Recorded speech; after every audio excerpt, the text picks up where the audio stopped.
What's up, everybody? It's Pikel with League of Items and the esportsdepartment.com. Today I'm joined by John, aka the esports plug, to go over day one of Worlds. John, how's it going? How many of these games did you get to watch? I'm sure you watched everything. Yep, I watched all of them start to finish. Got up a little early, 5 a.m. where I was, and caught the games. But yeah, it was a great day of games. It set us up for what I think is going to be a really exciting tournament. And I think it gave us a couple spots where maybe we can kind of play against what happened today. So we'll talk about it. For sure. And it's funny because that's always one of my favorite things to do. I think people who watch like this, my channel in general, or like the Infinity Edge podcast, everybody knows I'm kind of a contrarian, and I like to go against the narratives, or at least pay attention to the narratives, because sometimes I think they're just completely empty. But especially in an event like this where there's probably millions of people watching it, the takes are just outrageous, and the stuff that you hear on the desk is just blows my mind. And it's like you can see in their mind they're like scrambling to change their opinions on stuff so fast, and I feel like that's where we get a pretty big edge, is like we're stubborn to a fault a lot of the time as people who have opinions on the game, where it's like, oh yeah, my team that I picked lost yesterday, if they played it again today I'd pick them again. And then people can just never push us into a corner. Yeah, it's I often like in a tournament like this, day one is like one of my least favorite days to play DFS or bet. I like watching day one. Yeah. But it's one of my least favorite days because there hasn't really been any narratives established yet that you can kind of think about and try to take advantage of. Once day one has happened, then you know how a lot of people are going to be feeling about a lot of these teams, and I feel like you can get a better gauge on ownerships, and you can get a better gauge on what people are going to want to avoid, and that helps you a lot with DFS, and it can change the betting odds too. For sure. Yep. So in this video, we're going to recap everything that happened in day one, and then we're also going to go over the matches for tomorrow and give some thoughts and picks from both a betting perspective and a DFS perspective. And I started saying this in a lot of my other videos where I'm not guaranteeing that I'm giving equal time to games. Some games I just don't give a shit about. It's going to be like, oh, well, this one's obvious, and then I'm just not going to give any more reasons. So the first game from today, we had the champions, Damwon Gaming KIA, against FPX. A lot of people were really high on FPX coming into this match, which isn't that surprising. The line was like Damwon plus 100, and FPX was like minus 120 or something like that. I was about to make a parlay with it. I had it in my sheet. I clicked place bet, and then it says, you can't do that. I'm like, why not? And they have a 17-year-old as a substitute, so I'm not allowed to bet money on Damwon KIA. But anybody who watched my video yesterday saw me like have a little bit of panic in my eyes when that all happened. I was pretty happy with that. Pretty happy with that outcome. Not surprised. There were people in my comments like pretty shocked when the original lines were posted, and I hope that's something that people pay more attention to moving forward. Is like not trusting their gut, but realizing that their gut says like this is off. Like I need to do something about this because this line is wrong. And I think we had that happen a couple times already. So in the first game, it was 18-2. Damwon was pretty convincing in how they won this match. It was a little slow in the beginning, and then Showmaker got a kill topside, and then everything just kind of went out of control. In the lead up to this, we talked about the individual lanes, and I thought that Canyon and Showmaker definitely have an advantage in the mid-jungle duo. Nuguri's thought of as having a big advantage in top lane, but Khan is not a pushover. Khan was thought of as one of the top players in the world a few years ago. And then in the bot lane, we have a bunch of overrated players, in my opinion, just because it's like, oh, that person got a kill. They must be super good at League of Legends, when that's just really not what happens. The Yuumi stuff was interesting. Doinb playing Galio and like losing lane was something I was kind of afraid of would happen, and is one of the reasons why I ended up taking Damwon Gaming. So, John, what do you think? What do you think about this match going into it and what you saw out there?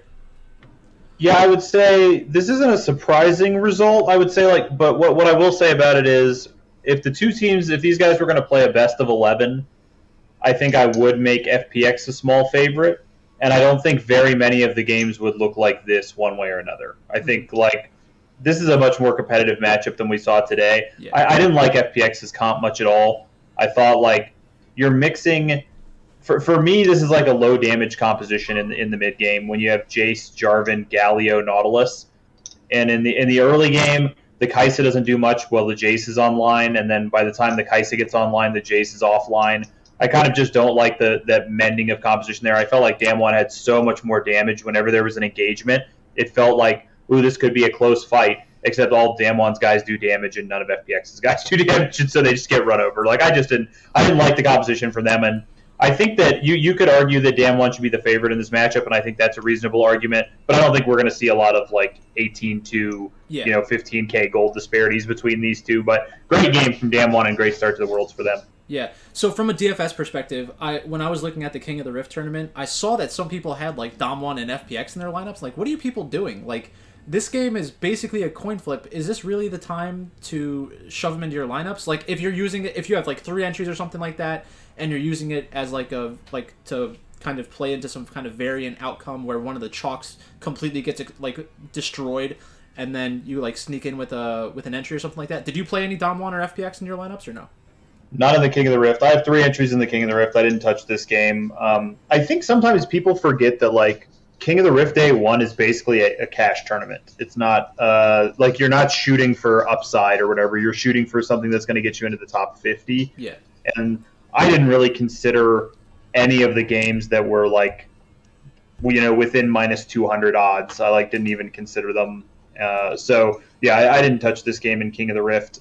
I did see some other guys playing this game. Like I said, I think it's a strategical mistake to be involved in this kind of game unless you have some sort of really strong read that this is like way off and Damwon's a huge favorite in this matchup for some reason. I'm not a fan of playing this one in King of the Rift today. Yeah, I definitely agree with that. So that was basically it from this game. What do you think do you think there will be an overreaction from this, or what do you think and if so, what do you think the overreaction is going to be? I think there is definitely an overreaction just from what I've already seen. I definitely think people are like putting too much on Damwon for this game, and don't get me wrong, I think Damwon's one of the favorites to win the tournament, like right up there with the other top teams. But I think there was a little bit too much like, oh, we didn't realize how insane Damwon is. Like if you didn't expect that Damwon could hang with FPX, then I don't know what you were thinking. Like. Yeah. This was always clearly something that could happen. Yeah. So yeah, I didn't alter my like power rankings much based off this game. Yep. Okay, that's all for that one. In the next match, we have RNG against PSG. In my video yesterday, I had PSG at plus 240. I thought that the line was off.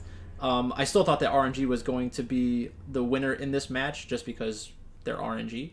But I started kind of convincing myself that PSG had really good chances to win this game during that video.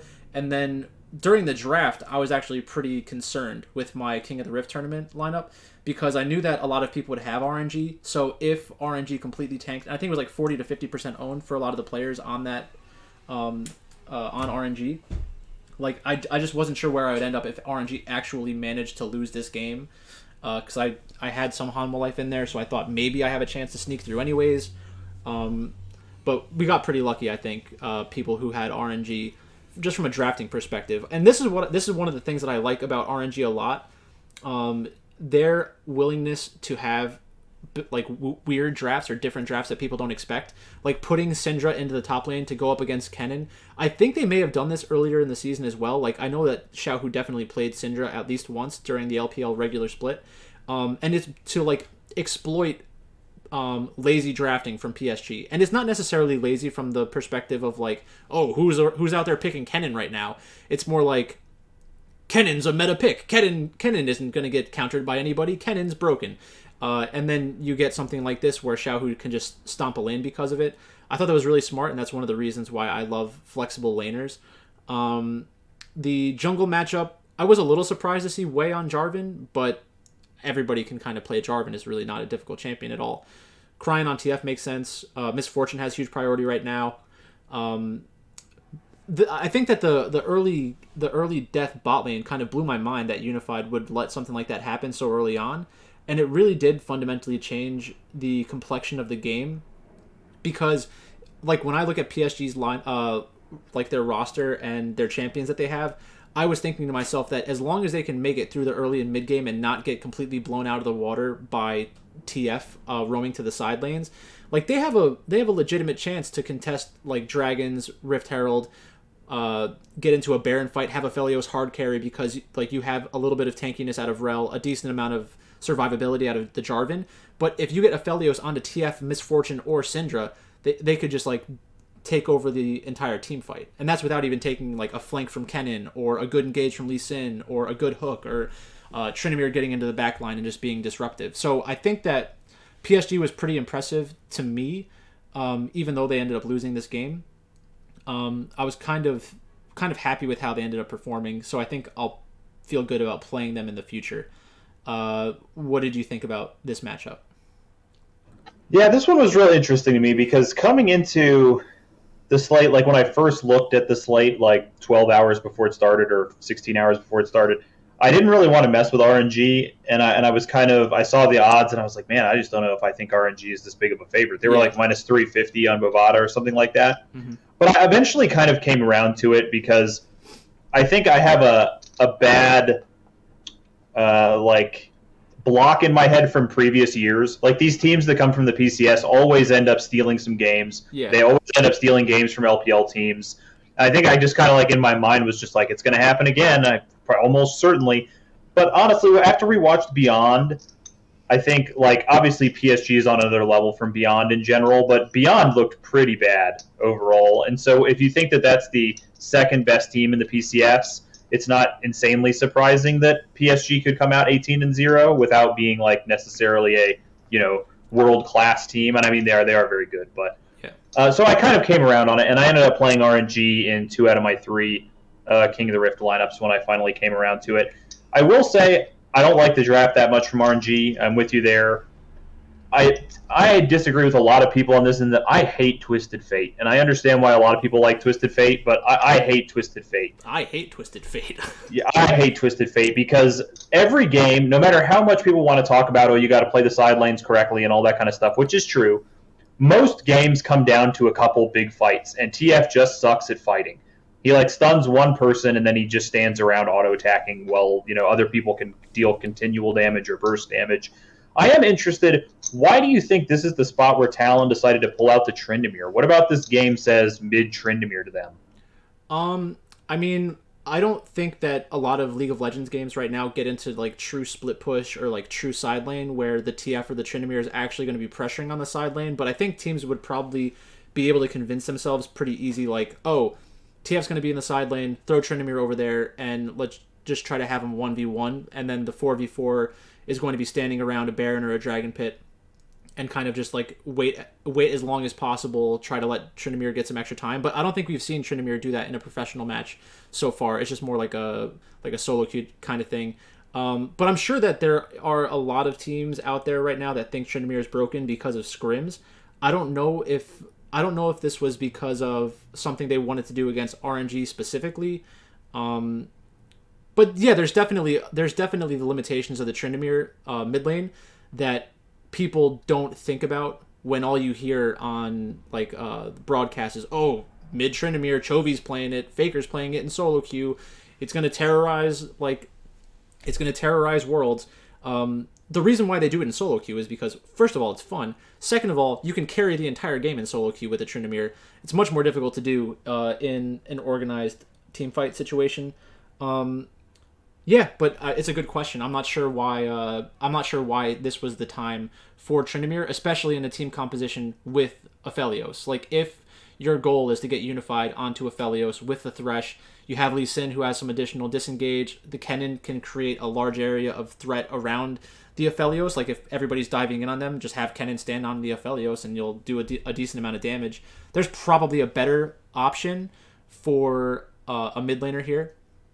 Yeah, that was how I felt, was that I don't think it would have made a difference the way that the game actually played out because they were kind of already behind by the time Maple got his kills, and I never really felt like they were in it by the time that happened. Yeah. But if you put a normal control mage, preferably one with some defensive capability too, like an Orianna or somebody in this composition, I just feel like their team fighting is so good. up against top Syndra and TF. Yeah. Even though Royal has Jarvan Misfortune, which is obviously like a team fight combo, I just feel like Talon's team fighting is so much better if they just put a normal mid laner in here. Yeah. So I'm a little bit surprised they decided to go with this mid Tryndamere, but this game was kind of always under control for RNG. I felt like there was like a 2-minute window where PSG Talon got like 4 kills in one fight, and it looked like maybe they would come back, and then it just immediately went back to being an RNG game. Yeah, I think that what you said originally is really like the takeaway from RNG's draft is that it's a lot of burst damage. It's really not the best team fighting situation, so you kind of have to snowball early and then hope that the game is out of reach. But so like if something like the Tryndamere getting 4 kills happens, they can't do much with it because they were down like 4,000 or 5,000 gold. The one thing I did respect a lot about PSG Talon, and obviously it's important to remember that they don't know what the goal differential is in the game after that fight happens where he got 4 shutdowns or something like that. So they may have been able to convince themselves mentally, like, we're right back in this game. We get one more good team fight and like we could theoretically have a lead.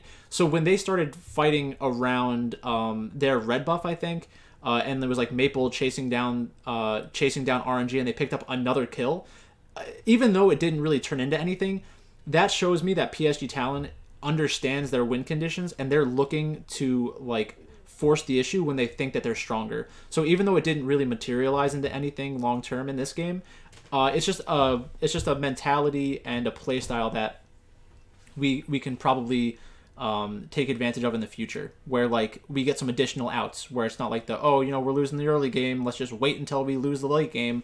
It's like they're willing to fight, and that's always nice to see. So did you have any other thoughts on this one, or do you want to go to the next game? No, RNG looks pretty good. Pretty happy with them. I think Talon's still going to be competitive, and RNG had a good showing for day one, I thought. It wasn't necessarily super clean. I think with the lead they had, they could have closed it a little cleaner, but they still look like a team that's going to be in competition to win the World Championship. So. Yep. Okay. Next game, Homolife against Fnatic. So in my video yesterday, I was already on Homolife. I have a bet on Homolife to win the group. I didn't expect Upset to not play in the tournament, and all that news came out after I already like made the video and everything. I wasn't going to remake a video just for that, but I had Homolife at minus 120. It was just a coin flip on Bet365. It was minus 120 to minus 120, and then right when that news cracked, it was like minus 275 to plus 200. So sorry, Bet365, but I got it in good. Yeah, so Morgan, I don't think that Morgan is a great top laner, but the way that people talk about Morgan a lot of the times is like this kind of outcome is like brain melting to them. It's like, oh, how did he do this against Adam? It's like he's a Korean playing Kennen. Like this is always possible. Like it's not his go-to. Like I think he was playing Camille against Kennen like all of playoffs or whatever, right? So he's definitely very well versed in this matchup. Can play both sides of it. It's tough to take too much away from this because of the whole upset situation. I don't know. I almost feel like not really talking about the game, but it was good out of Willer. But this is the kind of thing that scares me because people see this match and they're like, oh my god, Homolife beat Fnatic 25-5. And then Willer looked amazing and Chovy's a god and Deft looked amazing on Aphelios. And it's just a huge overreaction, which just like eliminates a gigantic piece of the like contrarian aspect of Homolife that we would have been able to kind of utilize moving forward in the next couple of days. So it feels like we got kind of unlucky there.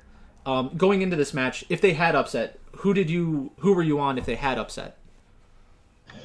I was not going to bet this game if they had upset when it was sitting at split 120s, or I think it was minus 120, minus 110 on Bovada. I just wasn't going to bet this game. I wasn't sure which way it was going to go. I will say, with Fnatic, okay, so when it was first announced that Upset wasn't going to play, my initial reaction was like, I don't really think switching 80 carries is that important for most teams. Like, I think most of them can just switch 80 carries, and it's not a big deal. But this is one of the few teams at the World Championship where I actually think it makes a pretty big difference when I really think about it with this team. I think Upset is not only one of the best 80 carries in Europe, but also very aggressive and like a star player for this team, where Bean was like, for me, one of the worst players on Fnatic Rising. So he's like one of the worst players on the Academy team for me versus among the best players on the LEC team in Upset. Yeah. So actually, this is one of the few teams in the tournament. Like with a lot of teams, if you told me even Deft, who I'm a big fan of, if you told me Deft was out and he was getting replaced with a random other LCK AD carry, I would probably feel like HLE's chances to win didn't really change very much. And I feel like that with most teams in the tournament. But this one, I actually, when I thought about it, I was like, actually, this is one team that I think really gets hurt by that. So I didn't bet HLE when their odds skyrocketed because now they're negative 300 or whatever. But I did play HLE in 2 out of my 3 King of the Rift lineups after that news came out. I almost went all in on it, but I couldn't bear the thought of having my entire King of the Rift on the shoulders of Willer and Vista. So Yeah. we went with 2 out of 3. Yeah. Yeah, it was pretty crazy. I mean, today we saw a lot of the Korean players who are like, they make you want to pull your hair out from for DraftKings reasons, just completely go off. Like Willer, Vista, and Keria all had crazy games. So that was pretty cool to see. The fact that they got to 25 kills was just hilarious. Like, a lot of these games, I really didn't expect to see many kills. Like Dom1 against FPX, I think that was on the higher end of kills for like a blowout that we would have seen from there, because both of them could theoretically like kind of strangle out the other team, and just take away their jungle, make them feel like they can't fight anymore. I guess Homalife kind of did do that, but then they also managed to kill them a million times at the same exact time. It's going to be interesting to see what happens with Fnatic. I don't know. Who are they? Well, we'll do the future stuff later on. But I could see there being some spots where I still think that Fnatic is able to get a win in the group stage. And hopefully it happens sooner rather than later, because if it's a good underdog spot where like the odds are off because now the market tries to overcorrect and say, oh, well, Peen is garbage. Worst player in the world. Put Fnatic at plus 500 against who's the North American team in their group? Team Liquid? They're in C, right? Yeah. I don't. Are they the only group that doesn't have a North American? Oh, team? is it? It's TL, Homalife, RNG, PSG, right? Yeah, and then Yeah. Cloud9 is in A, and 100 Thieves is in B. So yeah, there's just not one in this group. So Fnatic against PSG, like a spot like that, if that was tomorrow, I don't know if it is or not. Like that could be kind of interesting. I don't think I'd really want to do it, but it's definitely something I would consider. So any other takeaways from this game, or after the news cracked, I think we all knew what was going to happen. It's a little bit of like a divergence, but I think it's like something that can be useful to people that are following along in this. Oh my god. It was like a door slam, a dog trying to kill somebody, and a cop car all at the same time. That was awesome. What the fuck? I think maybe we're all right here. My dogs go nuts if anybody walks on the sidewalk out front of my house. But the thing that I was going to say is,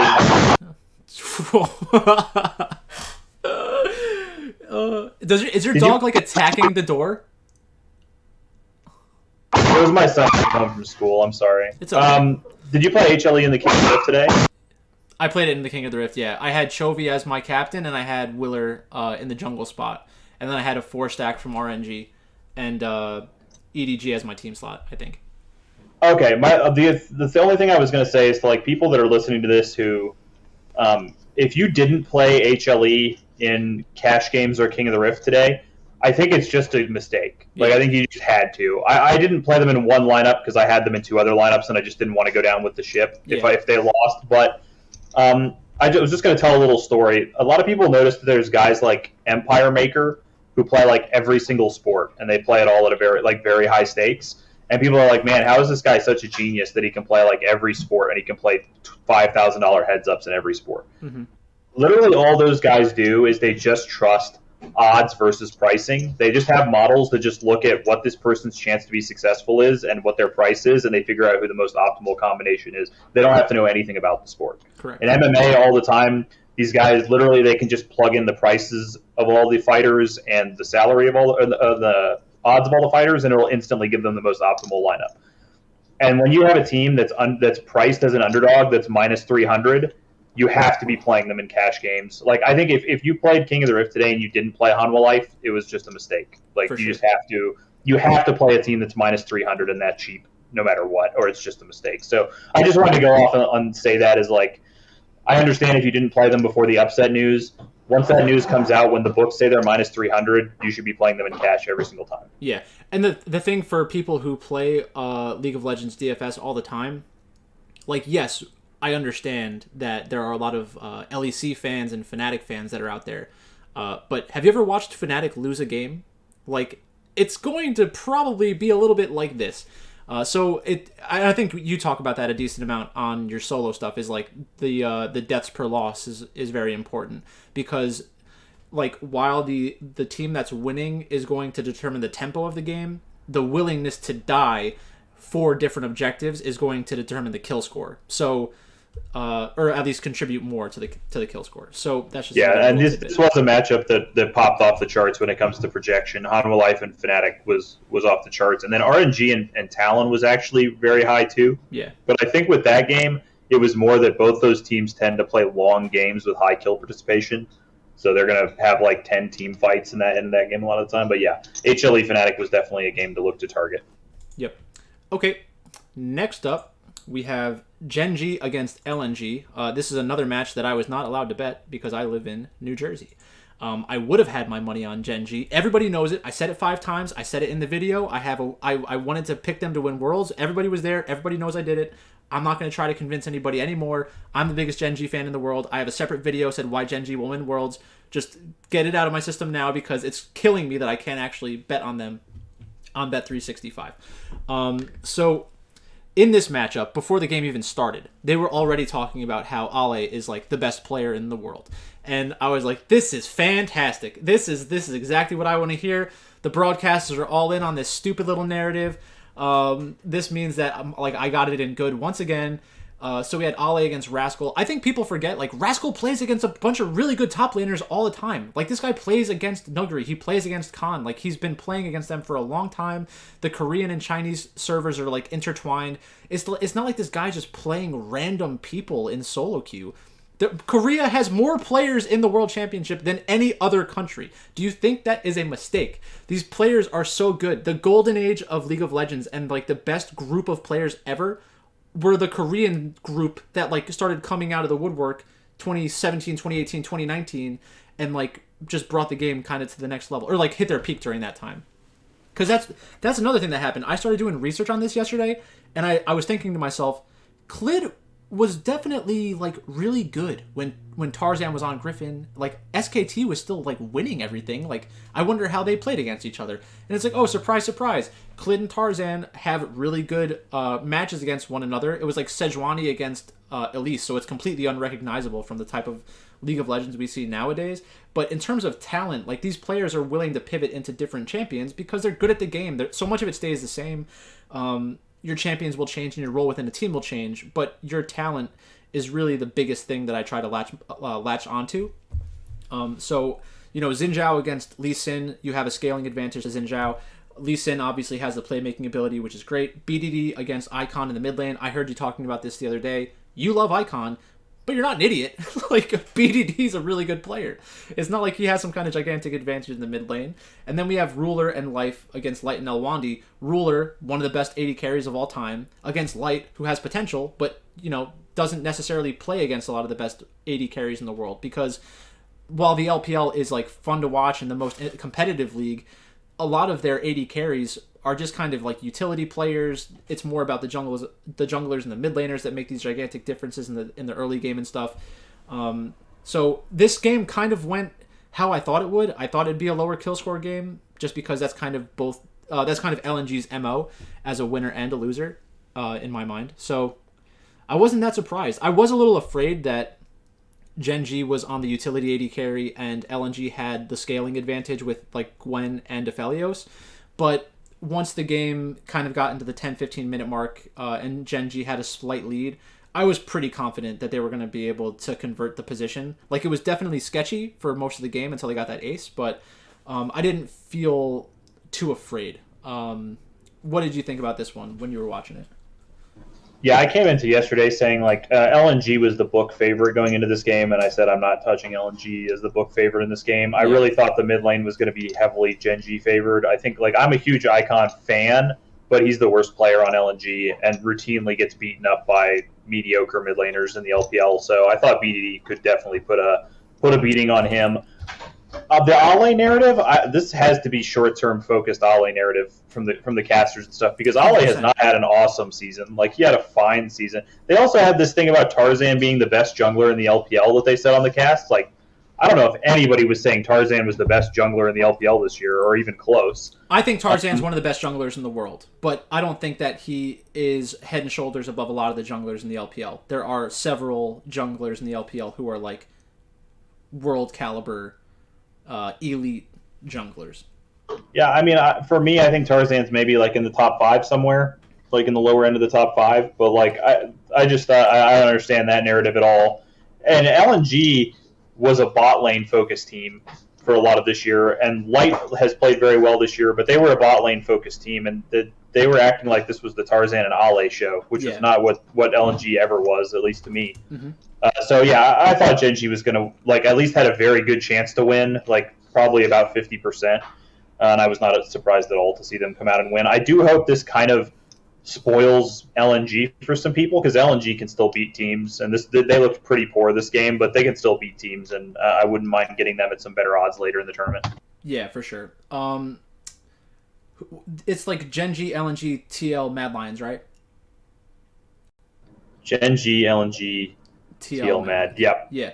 So, yeah, I definitely agree with your take there on like buying low on LNG if they are at a low point right now. The other thing I'd mention, I think that like maybe a lot of people who are watching this haven't been watching League of Legends as long as we have. The jungle role has undergone the most significant change in like not any sport, but like it fundamentally changed the game when it went from junglers being like gank heavy, Rek'Sai, like Kanavi style champions, Tarzan style champions, where you have this large impact in the early game, you get some of your teammates fed. It's not really about farming. When the whole farming thing started happening, where that was like the most important thing to do, and like Graves was the most important champion in the meta, then we go into the Chem Tank meta, like it's just completely different. Like it's almost a different game. Like the amount of resources that junglers get, it's just wild how much different the game kind of is right now. So that I think that's probably a lot of what plays into my opinion of Tarzan. Like I have a very high opinion of Tarzan, Kanavi. I have a higher opinion of Clid than a lot of people, because I remember from like 2018, 2019, these guys don't go from being some of the best players in the world to complete trash. It's just their playstyle doesn't fit as well nowadays. And I think we might end up going back to that type of League of Legends where we might see a resurgence in these kinds of players. But they're definitely not as good at like a lot of the carry stuff than some of these younger players, where this is the playstyle that they kind of have only known. But that's all I wanted to get off my chest for that one. Anything else, or move on to the next one? No, that one wasn't super exciting. I thought it could go either way, and I thought it probably wouldn't score very well, and that's pretty much how it went down. Yep. Next up, T1 against Detonation Focus Me. Detonation Focus Me, love them. Thank you for winning that future bet for the group stage. Cloud9 falling on their faces. It hurt my heart, but it helped my wallet, so that was fine. Kana with the first great maybe not great, but like first very good performance of Worlds. A lot of people know that Kana is one of the best top laners in the LCK and has this like huge upside. We don't really get to see him completely dominant all the time internationally, because T1 does change up their playstyle a little bit, but that really is the peak of Kana, and I knew that Kana against Eevee was going to be a bloodbath. Wunner against Steel. I think that these scorelines don't represent the ability of each player. Talon against Lilia, once the Talon gets ahead, he can one-shot Lilia every single time that he sees her. So this was like kind of an unfortunate matchup kind of situation. I definitely don't think that Steel is like a terrible player by any stretch.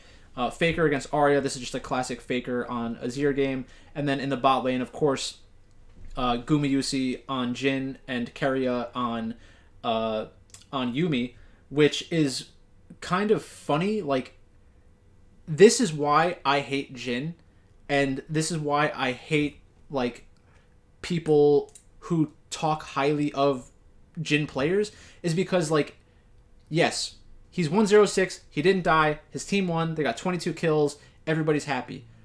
They picked Yuumi because they were like, okay, well, if we put Yuumi on Talon or Graves or Azir, we can 1v5 or 2v5 everybody, and the Jhin can just go stand over somewhere and use his ultimate.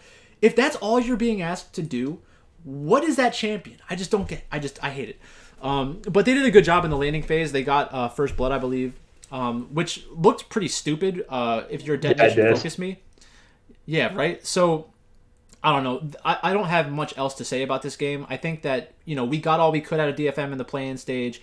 I don't really think that there will be many spots to make money on them at this point in the tournament. Like against 100 Thieves, if they post some kind of wacky line where DFM is like a plus 200 or something, sure, I could see them beating 100 Thieves in a best of one.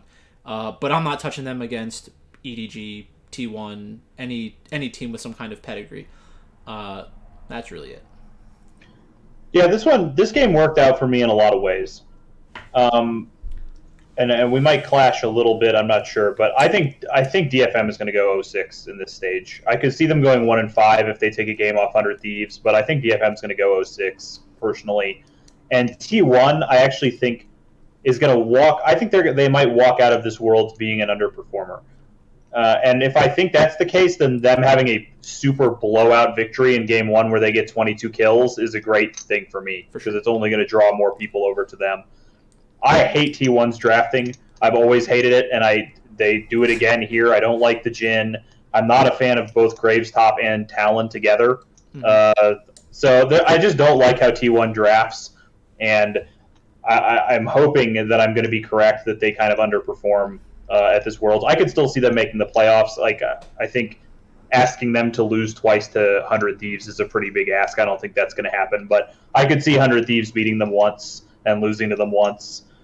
But this game, I will say, this is the one game that I told everyone on my thing not to play anybody from in DFS today, and it didn't quite work out. I mean, some of the players on T1, like Faker, wasn't exactly a great play. Gumayusi wasn't exactly a great play for their prices because they were super expensive. This game graded out to be pretty low blood, and even if the teams did win, T1's kill participation is like legendarily low historically. So not a great DFS spot for either one of these teams, but yeah, I expected T1 to blow them out. This was I said on my solo thing that T1 was the team I was most confident in today, but also I never even considered playing them because their prices were just absurd. So yeah, pretty much all according to plan for that game. Yeah. What I would say about T1, I completely agree with the drafting stuff. Like, I love T1. They're one of my favorite teams. But the way that they draft is like really difficult to get behind as somebody who watches and bets on League of Legends, because you're asking your team to play the game on hard mode. You have very difficult to engage options or no options at all. We see that a decent amount from T1, where it's more lane focused and they're willing to take some kind of weird dragon fight where they're not really engaging, but you kind of trapped yourself in a dragon pit, and we're just going to assume that happens in every single game.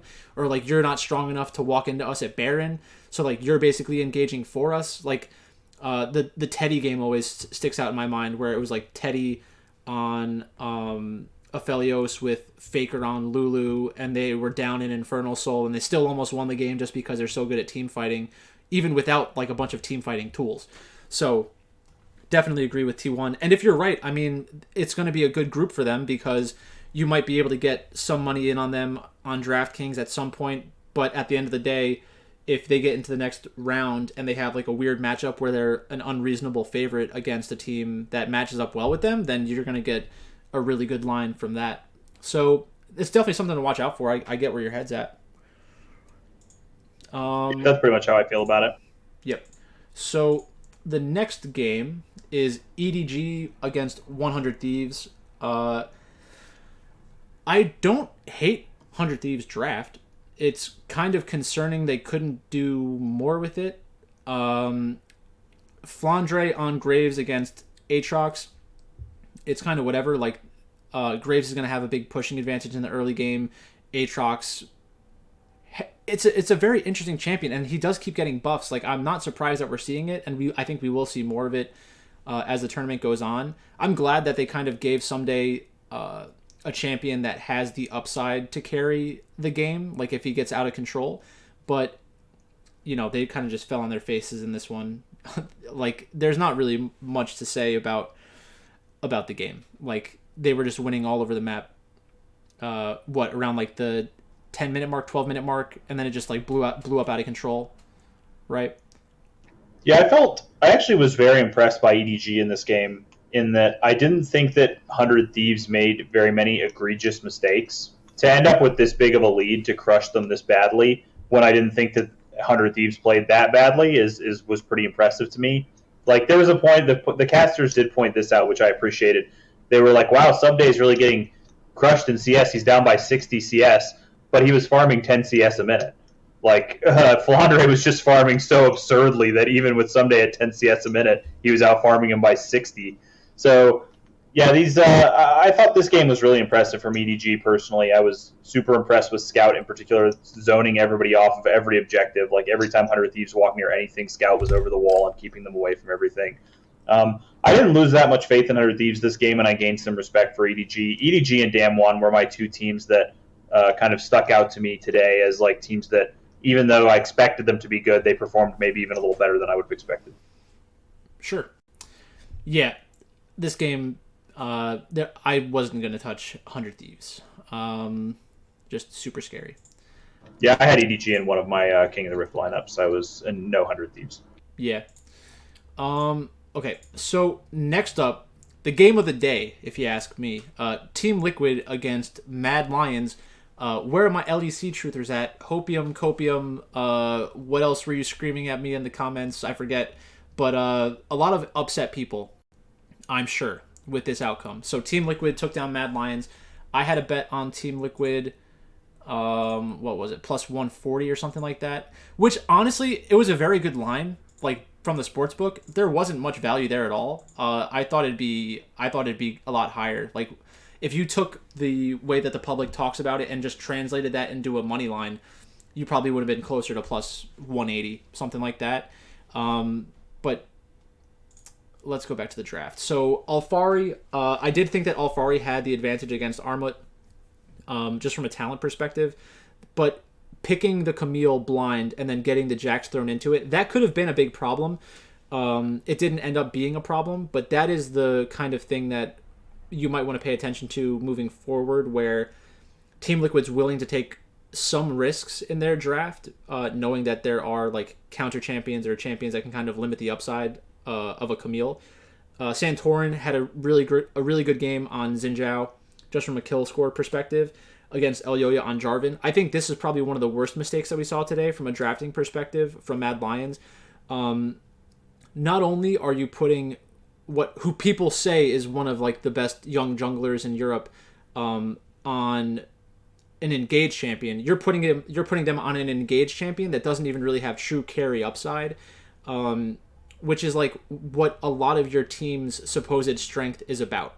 So I think they just kind of tried to outsmart themselves by playing a different sort of team composition, which just really blew up in their face. If they got a lead, yeah, it could have looked really good. Like, you have the Aphelios, build up a little bit of an early game gold lead with the Jarvan, with TF going into the side lanes, and then just keep Camille in top lane with Jax and just hope nobody does anything up there. But it obviously didn't turn out that way. Jensen on LeBlanc against TF, Humanoids TF. This is the kind of thing that you hate, obviously. This is why you hate TF, which it's obvious. Like, you know who the TF players are, and the reason why they're TF players is because they're not like the mechanical geniuses that just completely dominate other people in lane. Like, Humanoid might have really good map awareness, can make all these plays with the jungler, play around their teammates, but there were a lot of people saying that Humanoid was like a top 10 player at Worlds, and that kind of just... It honestly made me laugh. Like, I know that there are people out there who know what they're talking about who probably have that kind of opinion, but just kind of mind-blowing to me. And then in the bot lane, we had Tactical and Core JJ against Carzzy and Kaiser. Yesterday, what I was focused on was Core JJ probably being the best player in the bot lane. I do think that Carzzy, Kaiser as a combination are better than Tactical and Core JJ, but we've seen Team Liquid play against teams at Worlds to a high level. So I wasn't surprised that they were able to hold their own and win this game.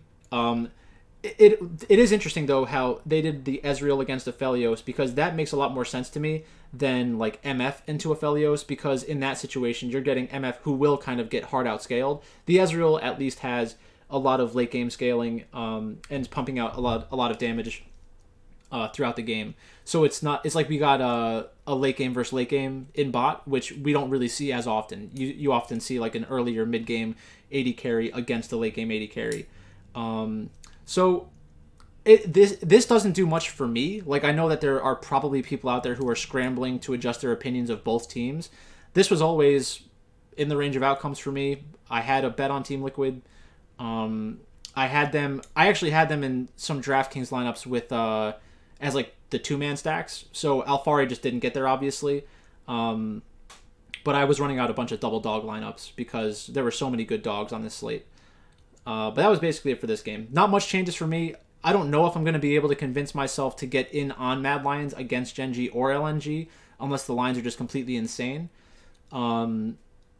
So that's basically it for me. I wasn't looking for a chance to bet them, and I don't know if I'll be able to find one anyways. So there's a couple things in this game. This game had a couple things for me. Number one, I just like Ezreal, man. Every time I see Ezreal, I just like Ezreal. There's like so few situations where he's a bad pick, and it seems like his late game damage is on par with most other champions. I mean, he can't like just stand there and 1v1 a lot of like these Aphelios type champions, but his damage is on par if you're playing him right. So I just really like Ezreal. I thought Team Liquid played this game very well, but most of what I'm going to talk about is Mad Lions related because there's a few things I really did not like about Mad Lions here. Number one, they picked TF, and obviously we talked about that before, but especially for Mad Lions, whose MO in the LEC was we might get behind a little bit early, but our team fighting is just going to be awesome. And we're just going to outplay you around a Dragon or outplay you around a Baron. Like, that was what they did the whole season. They got behind by 5k gold and then came back and won games over and over. It's never going to happen with TF. He's not a champion that's going to help you outplay a team fight later in the game. So I hate them being on that champion. I also hate that we saw what happened to them last year at Worlds, and this felt very similar in that this rush play that lost them the game at the end, where they were like super hard forcing this mid lane like chase, that was very desperate feeling, and that was what Mad Lions looked like all of last Worlds, and they underperformed seriously. They didn't have the like fun jubilance that we see from them when they're playing LEC. They felt scared and desperate all of last Worlds, and they felt that way in this game too. So it's a different team, but I'm very worried that that some of that has carried over, and that they're letting the pressure get to them a little bit on this stage, because this was just not a lot of the plays we saw in this game for Mad Lions were just not what I expect from the Mad Lions that we saw in the playoffs in the LEC. I didn't think that they played the same way. So I'm worried about them. I hope that they get it back together, because I think when they're at their best, they're a team that could make the top 4 at Worlds. But this was far from their best, and it's different from something like FPX Damwon, where I just felt like, this can just happen. These are two great teams. When one of them gets ahead, they can take a lead and finish the game. This felt like a bunch of mistakes from Mad Lions that they can't afford to have when they're playing against teams that are this good. So, yeah, I'm very worried about Mad Lions. They're probably the team that I was most worried about after watching today's performances. Yeah. The one thing I would say about Mad Lions, the best tweet that I saw today, I think I forget who put it out there, but somebody said like Arome and Shadow underperforming again, and I was just so happy because it's so true. They did look like they did last year, and the reason why it happened last year is because Arome was just not a very good player. The reason why it happened today, I'm not as sure why. Like, I do think a part of it is our expectations might be a little out of line on Mad Lions. This was like not exceptionally bad, not exceptionally bad as in like very, very, very bad. But this is why I've had a lower opinion of them, is because I knew this was in them, and we haven't seen it a lot recently. So the other thing was, Mad Lions does play a decent amount of TF. It's just like, I think that when they play TF against teams in the LEC, they're not going to get caught out on the limitations of a champion like TF as much, because they are just a lot better than a lot of teams. If they played against, like if Team Liquid was from the LEC and they played against Mad Lions during the regular season, and we saw like a Twisted Fate game against them, like could Mad Lions blow Team Liquid out of the water through a good early game and mid game? Yeah, I definitely think that's a possibility. But the point that you're speaking to more of is like, you don't have as many outs. Like, if it doesn't go good in the early and mid game and you don't draft correctly, then you're going to have a huge limitation on your ability to win late game or come back in a game. Just the TF arc just falls off a cliff if you're not hitting every breakpoint at the right time. So I and a huge limitation, like specifically, it puts a huge limitation on what they're good at.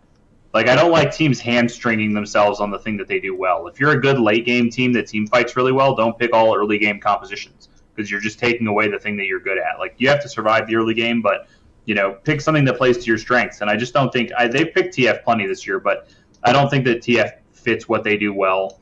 I will say it's been a damning day for Jarvan in general. Jarvan was not good anywhere that we saw him, unless the rest of his team was crushing so hard that it didn't matter how he was doing. It was just a very tough day for Jarvan. Yeah, and as a Jarvan player, that hurts my soul. But what was the last thing I was going to say?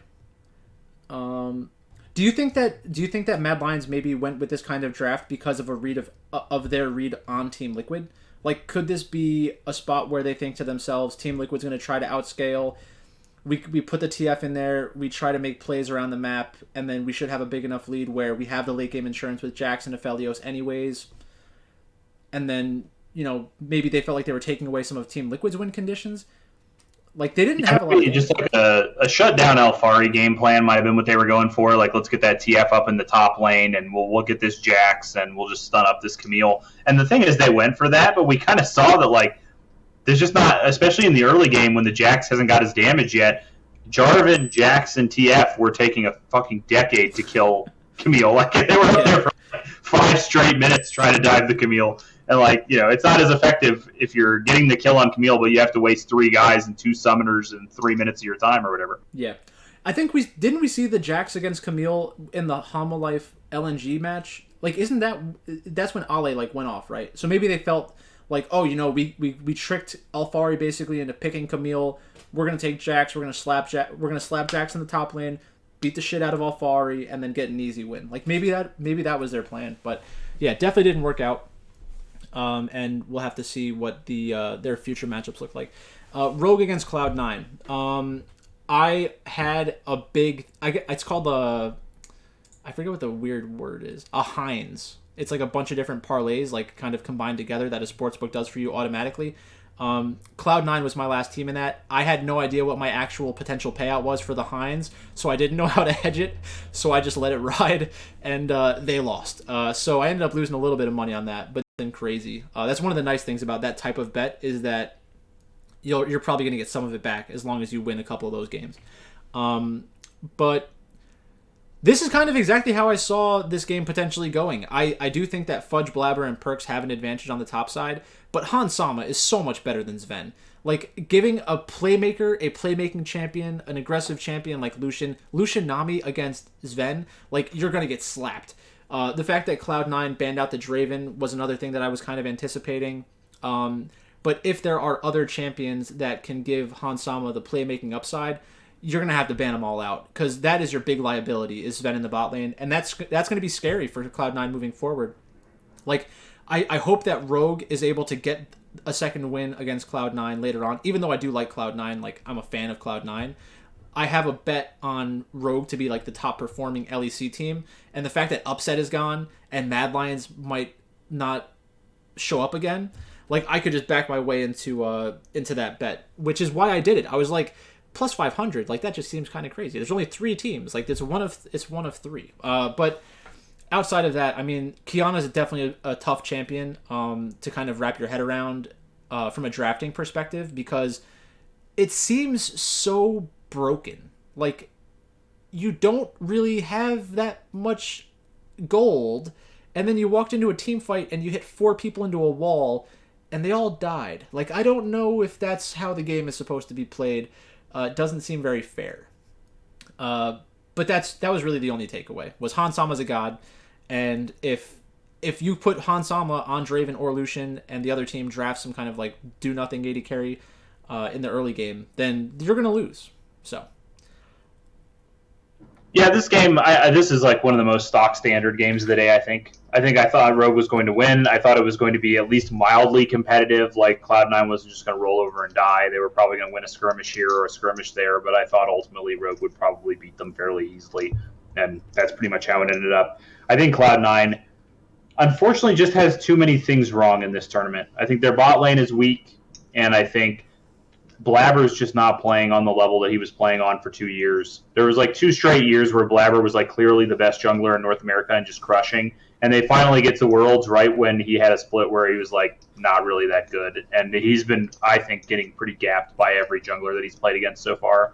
And Inspired, I thought, was going to be a real difference maker in this matchup versus Blabber. So I think Cloud9's probably looking at a 1-5 or an 0-6 in the group stage. Probably more likely a 1-5 because they battle, but I don't think we're going to be looking at them as a potential move-through candidate here. Yeah, I think you're right. The one thing with Blabber is, like, there are some of these AP champions that a lot of the time we get, like, concerned with him playing because they're so volatile, but you know, we could get a Talia out of him and maybe something like that switches it up and changes how Cloud9 can approach the draft. But I think that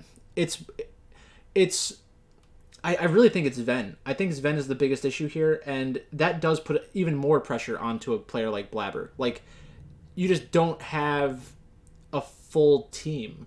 I don't know. Maybe that's not giving enough of blame to Blabber. Like, maybe he deserves more blame. But then the last part of the draft is the fact that it was Rumble against Gnar. Like, that's a classic matchup, right? Like, they used to trade it back and forth when Gnar was broken, right? So it's kind of just old school League of Legends. Otowane definitely understands all that. So let's take a look at the matches for tomorrow to wrap things up. Let me just get that up on my screen. I have the betting odds for 6 of the games, but not Damwon's match or Gen.G's match. I've got the odds on Bovada, so I can tell you at least what the Bovada odds are for those games. Okay, sure. So first match, we have T1 against EDG. You want to take this one first? What are your thoughts? I like EDG quite a bit here. I kind of think that, like I said, I think T1, when they play other teams other than DFM, are maybe going to show that they're not quite as good as people thought they might be. And I'm hoping that this is kind of the match where we see that. EDG at minus 150, I think, is going to end up being a bet for me, which is the Bovada odds for EDG. I might end up being wrong. I mean, T1 has some very talented players in their team. I think Kana is super talented. I think Faker is far from washed. I think both the AD carries have super high upside. Carry is fantastic and among the MVPs of the LCK. Mm-hmm. So it's hard to say they're going to be terrible. Like, I don't think they're going to be terrible, but I think EDG is probably going to get the win here. What about you? I think that on Bet365 it's minus 110 to minus 125. I think that those odds are not representative of what the market actually thinks. I think that EDG should probably be closer to what you're saying that you're seeing on Bovada at minus 150, and T1 should definitely be like plus 125, plus 135. If it was at that number, I would like the bet on T1. As I'm caught between a rock and a hard place because I like T1 as an organization, but I also love Viper. I think that this is a chance for Viper to kind of remind everyone that he's one of the best AD carries in the world, which I think is just true. So it's going to be tough to pick this one for me. I don't like the fact that I'd have to bet it at minus 110, but I'll probably end up betting on T1 at minus 110. Actually, I guess that if I think that EDG should be minus 150 and T1 should be like plus 135, then maybe I should take EDG just because it's closer to the odds that I think are accurate. I'll have to think about that one later on. Not a fan. I think this game is not a great DFS spot. Probably both these teams are willing to play like pretty conservative, choke you out type League of Legends. Yeah. T1, I noticed, picks a lot of very early game compositions, like I've talked about a lot, but they often use their early game compositions to kind of keep you away from things rather than forcing fights. Mm-hmm. Like, just, hey man, you can't come to the Rift Herald. Like, we got Jason whatever over here. You can't come over here. So they end up not being that bloody or high kill participation, even when they have like early game comps. And then EDG is definitely a team that doesn't mind winning 8-3.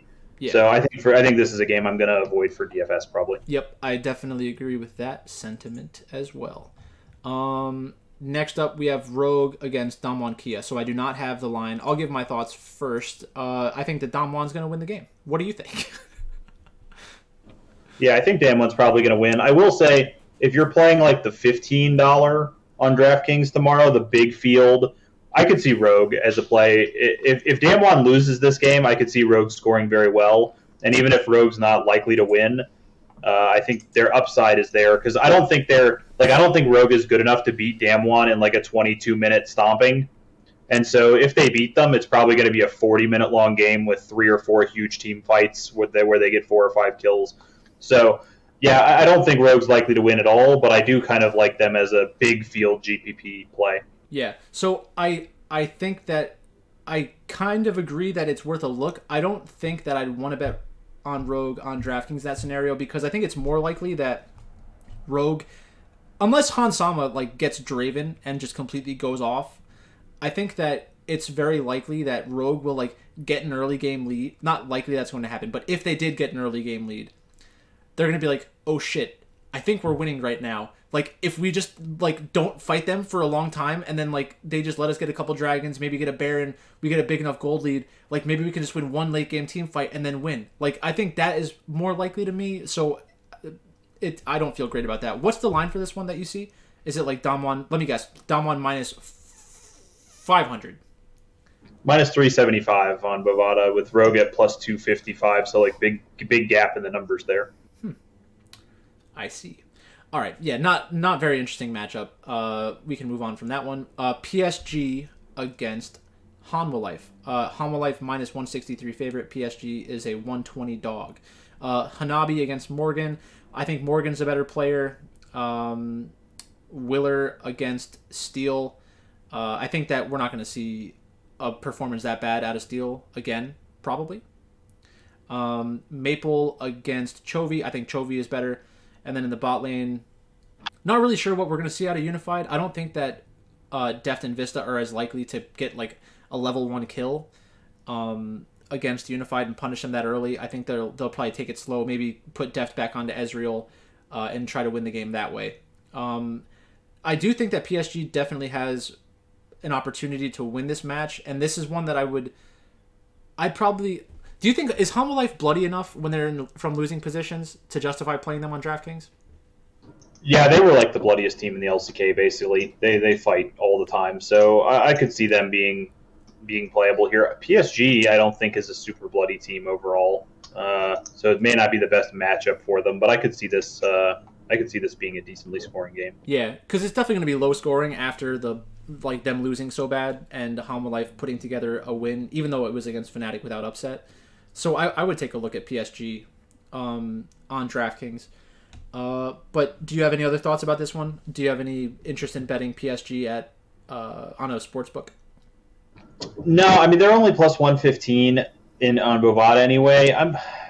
This is going to be a really telling game for me because I can't decide if, like I said, coming into today's game against RNG, I was initially scared of them and then kind of shook it off and was like, actually, I think RNG is just going to roll them over. And RNG kind of did just roll them over. And so now my feeling coming into this match is kind of like, is the PCS just not that good? Like in the past, the PCS has always had one strong representative that stole games. Is this just going to be a year where, like, even though they dominated the PCS just isn't good, and so maybe Talon just isn't like up to par with these teams? I don't know. HLE, I think HLE is a deserved favorite, but I'm not sure that I want to put too many eggs in this basket quite yet. I want to kind of see how PSG plays out. I wouldn't be surprised if it turns out like they're just a complete bust this Worlds, and I wouldn't be surprised if they bounce back and end up with a 3-3 or something like that. So I'm not sure where I'm at on PSG yet. Yeah. So as a part of the $1,000 betting challenge I'm doing, I'm going to end up betting $20 on Hanwha Life just because I'm not doing it with PSG. But with that being said, I think that I will probably be able to convince myself to get some PSG Talon lineups in on the big tournaments on DraftKings, just because if I'm gonna put any money on them, I want the chance to win like 10 grand, 15 grand, 20 grand. Like it needs to be the right pot odds for me on that. Next up, we have RNG against Fnatic, right? Yes, RNG against Fnatic. RNG is a minus 450 favorite over Fnatic. I don't think that Fnatic is going to look like a plus 300 dog in every single match. I think that this is the first game is probably like them getting shell shocked with not having upset there. I think they'll kind of pull it all together, but I don't expect them to win the game. This is going to be a freaking insane DraftKings match. Whatever team wins is going to get a bajillion kills. So I want exposure to both teams. Theoretically, I'm probably not going to have exposure to Fnatic. I will end up betting the $20 on RNG. It's going to be tough to not have RNG in your lineups in cash games, right? Yeah, this is normally the kind of spot where I usually like a team like Fnatic in a spot like this where they just lost the game really bad, but I think they're like a pretty talented team and I think they can come back. But I have a nagging feeling in my mind that Fnatic is just going to do terribly this Worlds. After seeing that first game, seeing the reactions on from even like Whippo seems like he's having some problems. There was that social media stuff we were talking about there. It might not be anything, but Upset suddenly leaving, Whippo seeming like maybe he has problems, Bean coming in, who I don't have a lot of respect for as a player. I kind of feel like maybe things are just coming together where Fnatic's just going to have a really bad Worlds. And like you said, this is the matchup that's going to project. I haven't looked at the projections yet, but I'm confident this is the matchup that's going to project to the highest amount of points because these are two of the bloodiest teams in their various leagues. So I imagine this game will have an extremely high projection, and I think probably RNG's a team you're going to be forced to go to on this slate for sure. Yeah. All right. The next game is FPX against Cloud9. FPX minus 600, Cloud9 at plus 350. This is another spot where I'm going to be betting the $20 on... Do I bet the $20 on Cloud9? Nuguri against Fudge. I do think that Nuguri is a better player. But if they get a draft where FPX is like, you know what, we need to go back to the basics, throw Nuguri on Kennen, and then we'll think about everything else. Maybe there's some kind of pocket pick that Fudge has ready for the Kennen. Like, he could play the Camille against it. He could play Gangplank. I think there's some other champions that do well in that matchup. Tian against Blabber. I think that Tian's a very good player. More of like the old school League of Legends style, but after Viego was taken back out of his champion pool, I think he's going to be searching again for like what champions he really excels at. Obviously, he's a very good Lee Sin player, but there's only so much you can do as a Lee Sin player in this type of meta. So Blabber theoretically does have chances to get a better draft, a better champion out of draft. Maybe we can do something like that. DWG is definitely a better player than Perks, but Perks in the right matchup can do fine. It's really just like, am I willing to bet $20 that C9 wins the draft, and FPX is one of those teams that you were talking about the other day where maybe this one is just going to fall on their face at Worlds. It's definitely possible. I don't want to touch C9 really on DraftKings, so maybe I'll just throw $20 on C9.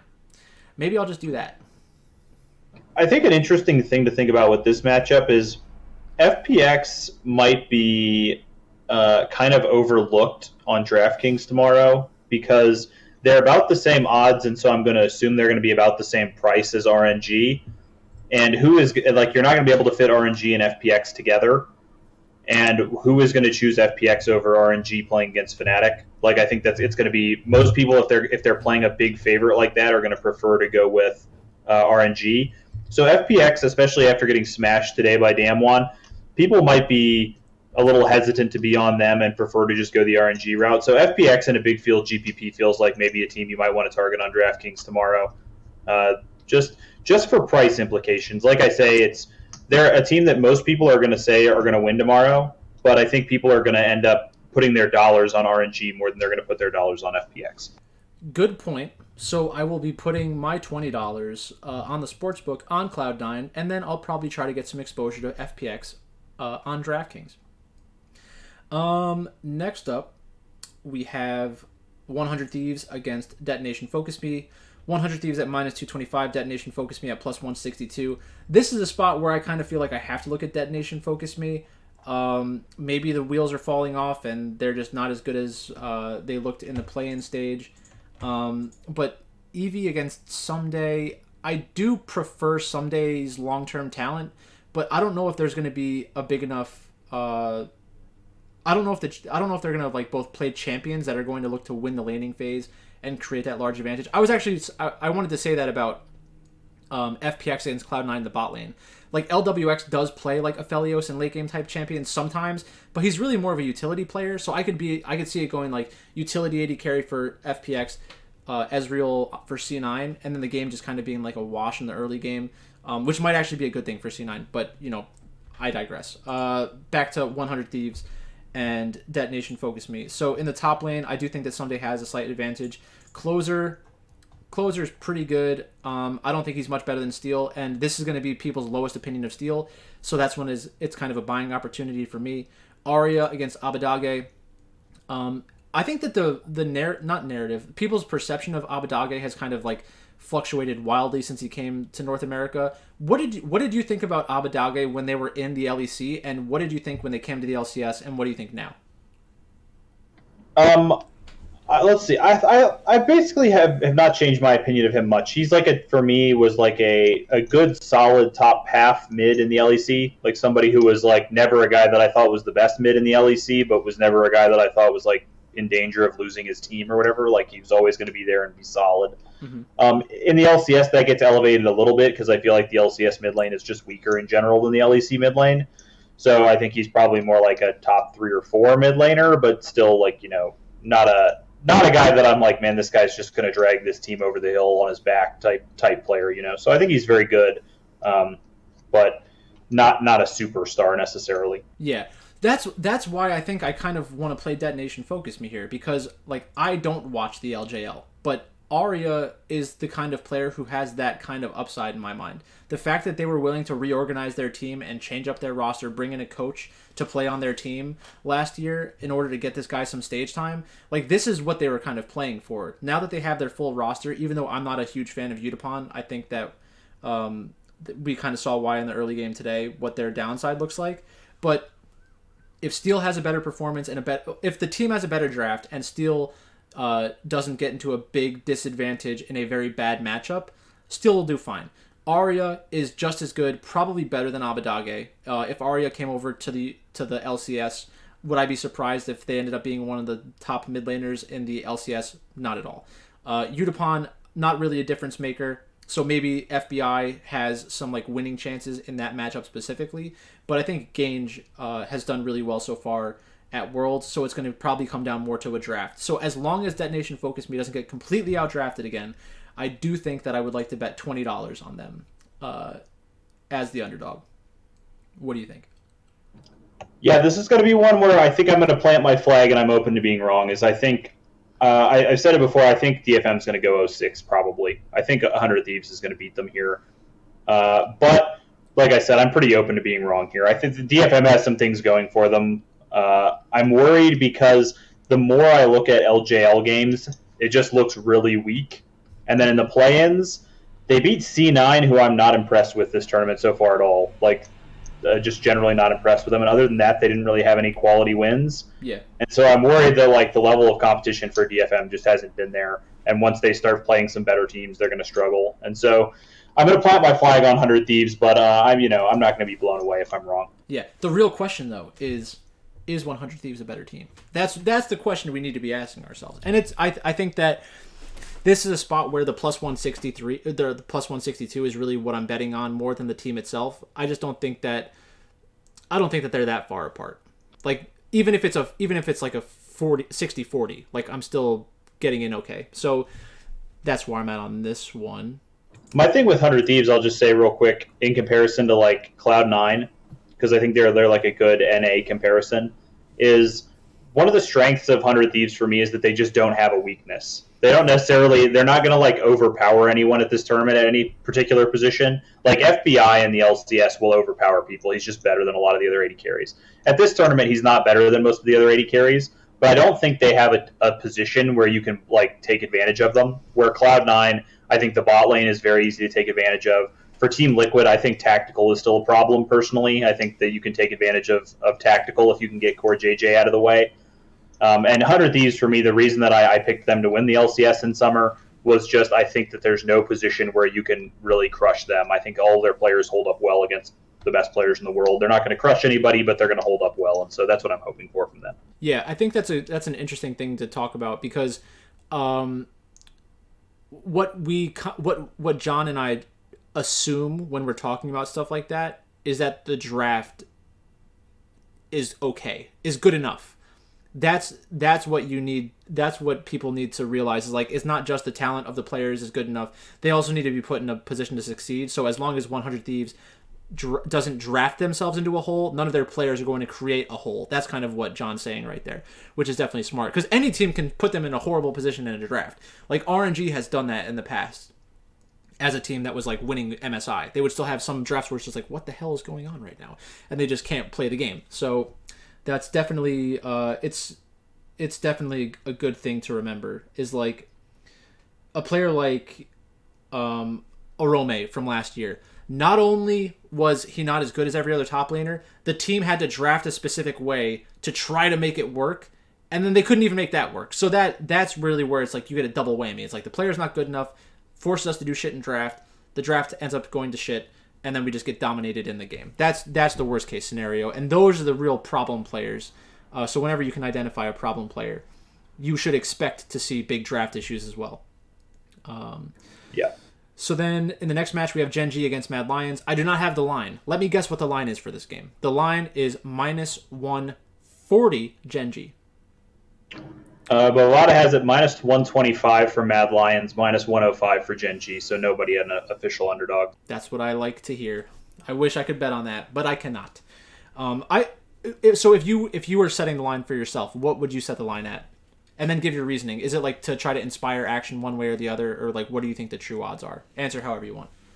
I think it's somewhere in the middle of where you and the book are at. I think if I was going to set the line, if I was trying to be fair, I think I would set the line at Gen.G -125, Mad Lions +125. Because okay. not putting juice in there for my theoretical book. I think Gen.G should be like a slight favorite, especially with what we saw from Mad Lions today. And being worried about the skittishness that we saw from them last Worlds. I think definitely Gen.G should be the favorite, but I don't think anybody's a big favorite. The non-juice book. There will be a non-juice book out there one of these days, and it's gonna fucking get crushed, probably. It would be great for something like that to exist, but I mean, it'd be pretty insane. So Rascal against Armut. I prefer the Rascal side, not by a lot. I think that Armut isn't gonna get dominated in lane, just kind of like what we were saying about the 100 Thieves players. Clid against Elyoya. I'm definitely on the Clid side of that. I think that there are a lot of people out there who think Elyoya is a better jungler than Clid. Not much else to say about that. What do you think about that? They're stylistically very different, so there could be a lot of different drafts that benefit Elyoya more than Clid. I just think from like a pure talent perspective, I just don't see Elyoya being better. But, I'm willing to hear your side of things if you disagree.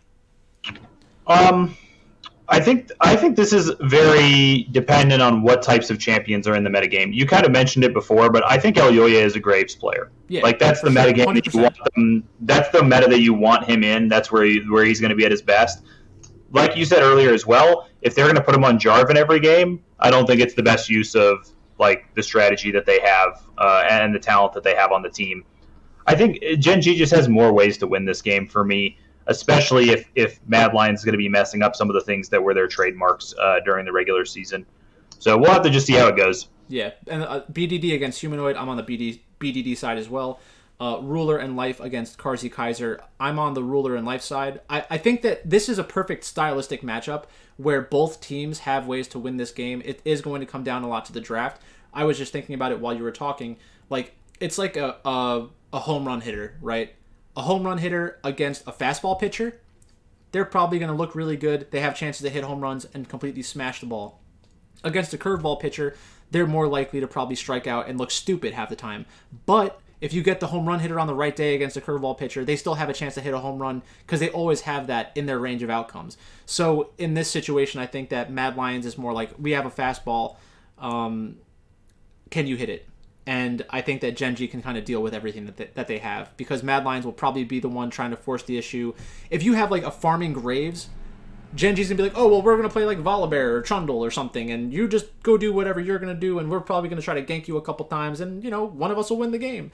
It's like a completely different approach to the game, and it's really tough in those matchups because everybody wants their team to play like Mad Lions. So it's like, they're doing what we think people are supposed to do. People like watching it more. I think that's probably what the biggest disconnect is between the way that I look at things and like the general public is people want their team to play like Mad Lions and not Gen.G because Gen.G is frustrating to watch a lot of the times. Yep, I would agree, and I think that, man, the thing, like I've said it 100 times already, even on this podcast, but the Mad Lions, their strength in the regular season was these beautiful team fights, and I just hope we at least get a chance to see that at this World Championship because they did not look good in the team fights today for me. Yeah. Last game of the day, LNG against Team Liquid. LNG minus 200, Team Liquid plus 150. I mean, yeah, Team Liquid beat Mad Lions. I don't think that Team Liquid's going to beat LNG. I think that LNG stylistically they're more similar to one another, so you're not going to have those same outs that we were just talking about with like the home run hitter, curveball, like that kind of stuff. It's like this is a contact hitter going up against anybody, doesn't matter, I'm going to make contact. LNG knows what they're doing. So LNG is going to put together a solid draft. Team Liquid will probably be the team that's more likely to have an early game bot lane, and maybe they can try to force the issue, get light on a late game champion that isn't able to get there.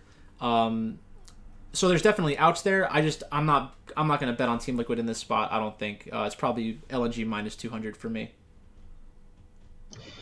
Yeah, this feels like a spot where Team Liquid might be overvalued after today. Yeah. People like to take a result they saw yesterday and assume that's how things are going to keep going. You got LNG, who lost pretty badly today, and Team Liquid, who upset today. Could definitely see people flocking towards Team Liquid, but I think I'm on the LNG side. The Bovada odds of minus 220 feels heavy enough that I'm not going to bet LNG. But the 165 on the TL side is not good enough for me either. The juice gap there is just big enough that I'm just not going to touch either side, I think. But it's a game that I'm not super excited about from a DFS perspective either, so probably just a game I'm just going to watch as a fan. Yeah. The fact that I need to bet $20 on this game for the challenge is going to make me probably throw it on to LNG just because I have to have something out there. But that's basically it. So do you have any other final thoughts about day one or what you're looking for in day two? I guess overarching thoughts. Let's see.